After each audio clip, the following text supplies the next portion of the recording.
Hi everyone, welcome to my blog. कैसे हैं आप सब? आशा करती हूँ आप सब स्वस्थ होंगे, सुखी होंगे एवं प्रसन्न होंगे।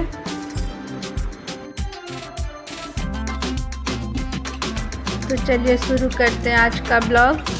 तो आज जुतिया का दूसरा दिन था और पारण हो गया था मेरा, और इस दिन को मातृ नवमी के नाम से जानते हैं। तो पितृपक्ष का जो अष्टमी तिथि होता है उस दिन जुतिया मनाते हैं, और दूसरा दिन जो होता है नवमी तिथि, उस दिन जो घर की जो लेडीज़ नहीं रही हैं, जैसे किसी की सास होती हैं जो नहीं रहती हैं, या कोई बड़ा बुजुर्ग जो महिला होती हैं, उनके लिए इस दिन तर्पण किया जाता है।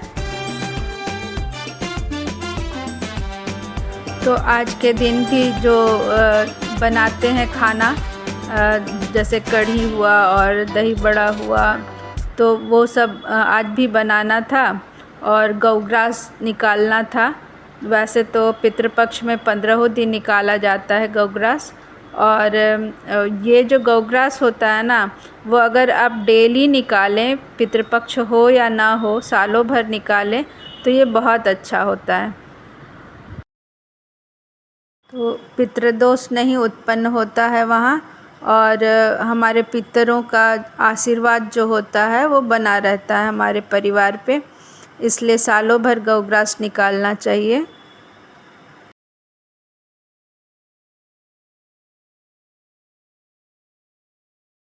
और यहाँ बेसन फेंट रहे थे, दूध चढ़ा हुआ था चूल्हे पर, और करेली का भुजिया बनाना था। और कढ़ी के साथ जो है ना, वो सूखा जो सब्ज़ी होता है या भुजिया, वो बहुत अच्छा लगता है। तो इसलिए आज डिसाइड हुआ कि चलो आज करेली का भुजिया ही बनाते हैं। वैसे भी हस्बैंड को करेली का भुजिया बहुत पसंद है।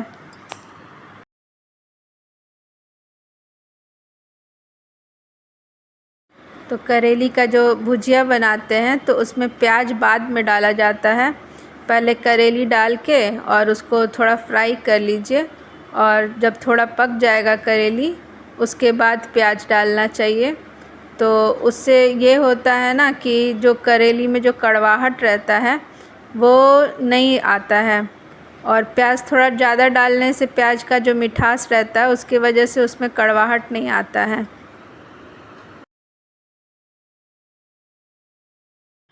तो एक तरफ मेरा करेली का भुजिया बन रहा था, और फिर दूसरे तरफ हमको कढ़ी बनाना था।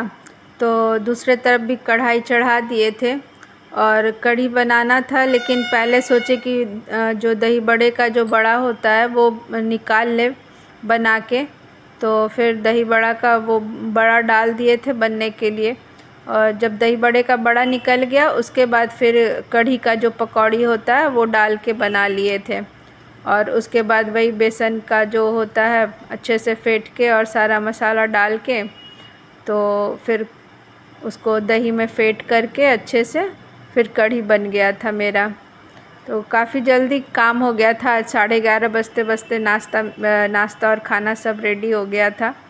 और ये देखिए, हस्बैंड को डोसा खाना था, तो ये जो रेडीमेड MTR वाला रहता है तो वही वाला था, उसी का बैटर बना के फिर डोसा बना दिए थे।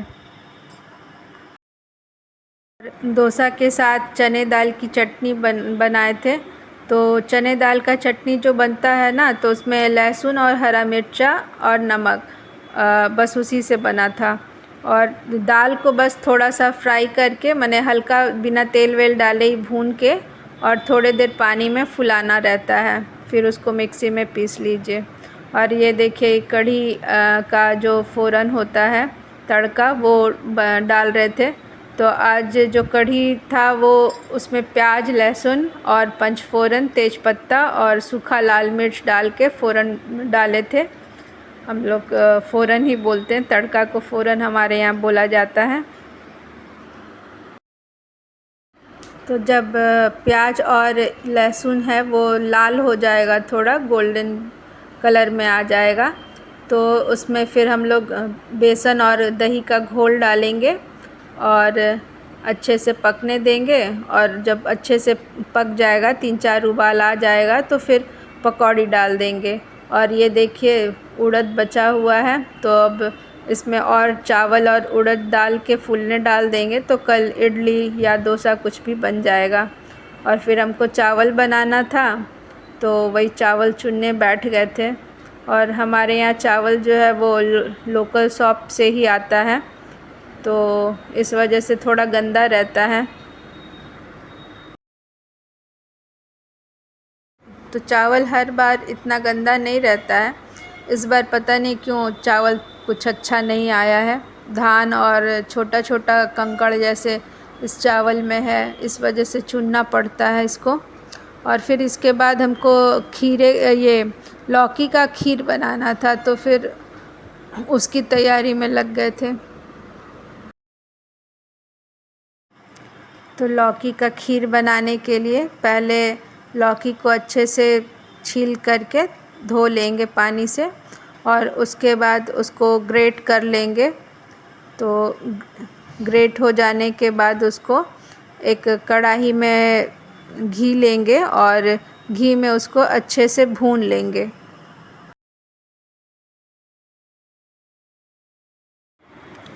और जब लौकी अच्छे से भून जाए तो उसमें गरम दूध डालना होता है, और गरम दूध डाल के उसको थोड़ी देर कढ़ाई को ढक के पकाएंगे।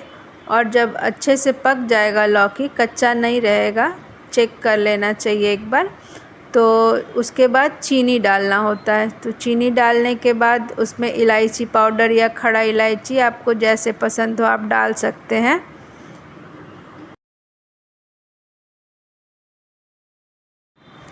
हाँ, कई बार ये होता है कि दूध डालने के बाद जो दूध है वो फट जाता है, लेकिन आप उसमें घबराने का ज़रूरत नहीं है, क्योंकि स्वाद में इससे कोई फ़र्क नहीं आता है, स्वाद बहुत ही अच्छा रहता है। आप एक बार ज़रूर बना के कोशिश कीजिए। तो ये ब्लॉग अगर आपको अच्छा लगा हो तो लाइक, शेयर और सब्सक्राइब ज़रूर कर दीजिएगा मेरे चैनल को। और मैं साड़ी में कैसी लग रही हूँ ज़रूर कमेंट कीजिएगा।